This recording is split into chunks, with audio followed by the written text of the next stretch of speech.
Some say do it more, use it or lose it, empty the prostate, keep things flowing. Others say do it less, conserve your energy.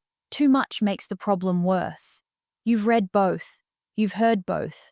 You have no idea which one is true. So you're either avoiding release thinking you're helping yourself, or forcing it, thinking it's therapy. One of those is wrong. Maybe both. I looked at the actual research. Not forums, not opinions, peer-reviewed studies on thousands of men. The answer is not what you think. Before I tell you, I need to know which camp you're in. Have you been avoiding release because someone told you it drains your energy, makes your prostate worse, weakens your body? Or have you been forcing it even when you don't feel like it, because someone said it prevents cancer, clears the pipes, keeps things healthy? Be honest with yourself, because what I'm about to show you might mean you've been doing the wrong thing for years, making your problem worse while thinking you're helping. Here's why you're confused. You've seen men online swearing by both approaches. One guy says he stopped completely for 6 months and his symptoms improved. Posts his story everywhere. Sounds convincing. Another guy says he releases daily and his prostate is perfect at 70. Also sounds convincing. Both have evidence. Both are certain they're right. How can opposite approaches both work? I'm going to explain exactly why. And once you understand, you'll know what you should do based on your situation.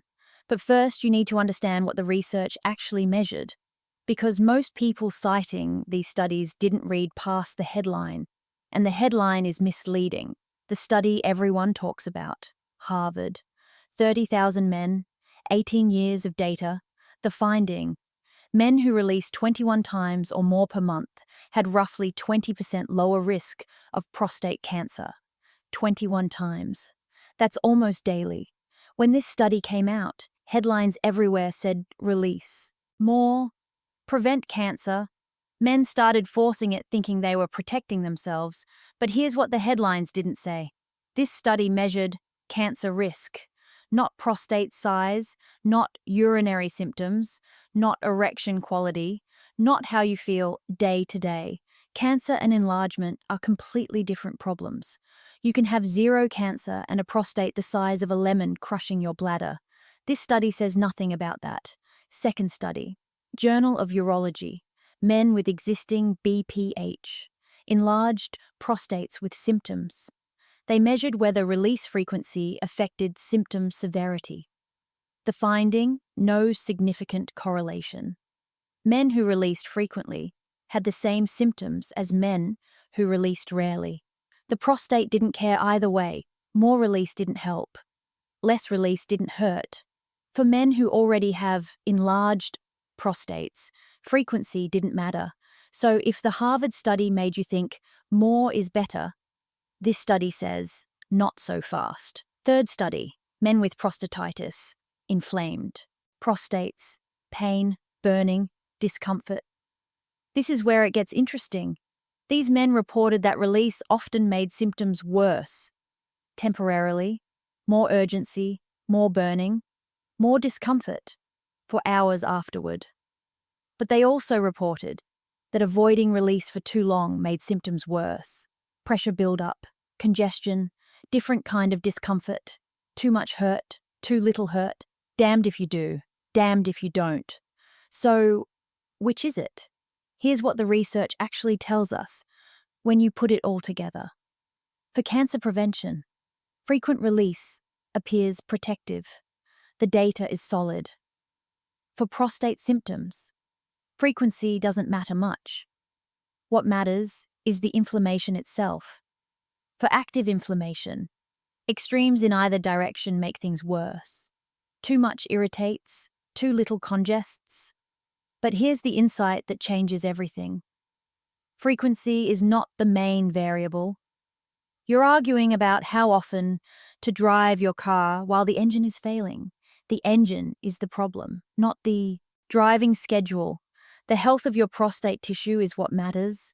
If your prostate is chronically inflamed, swollen, congested with decades of buildup, it doesn't matter how often you release. twice a day, twice a month. You're going to have symptoms either way. The inflammation is the problem. Address the inflammation and frequency becomes irrelevant. This is why two men can do opposite things and both improve. One stopped releasing, reduced irritation, felt better. One started releasing, reduced congestion, felt better. Neither approach fixed anything. They just found a frequency that didn't make their specific inflammation worse. The inflammation is still there, getting worse slowly, waiting. So what should you actually do? First, stop the extremes. Don't force it daily, thinking it's medicine. Don't avoid it completely, thinking you're conserving something. Listen to your body. When you feel like it, do it. When you don't. Your body knows. Second, address the actual problem. Researchers have identified compounds that specifically target prostate tissue inflammation. When inflammation decreases, the prostate softens, symptoms improve. Then you can release as often or as rarely as you want. The prostate won't punish you either way. Link in the description. Here's my specific guidance based on your situation. If you have pain or burning during or after release, ease off. Your prostate is actively inflamed. Don't irritate it more. Give it time to calm down while you address the inflammation. If you have congestion, pressure, that heavy feeling that builds up, you might need to release more regularly. Don't let pressure build to the point of discomfort. If you have no symptoms either way, do whatever feels natural. The cancer research suggests regular release is protective. But don't force it. Your body will tell you what it needs. The mistake is following internet advice instead of your own signals. If you've been confused about this, if you've been forcing it or avoiding it based on something you read online, comment "finally makes sense," because this topic has more myths than almost any other in men's health. Forums full of men arguing with complete certainty about things they don't understand. The research is clear. Frequency is not the main variable. Inflammation is. Fix the engine. Then drive however you want. Subscribe. I post evidence-based videos like this weekly. Not opinions, not forum wisdom. Research. See you in the next one.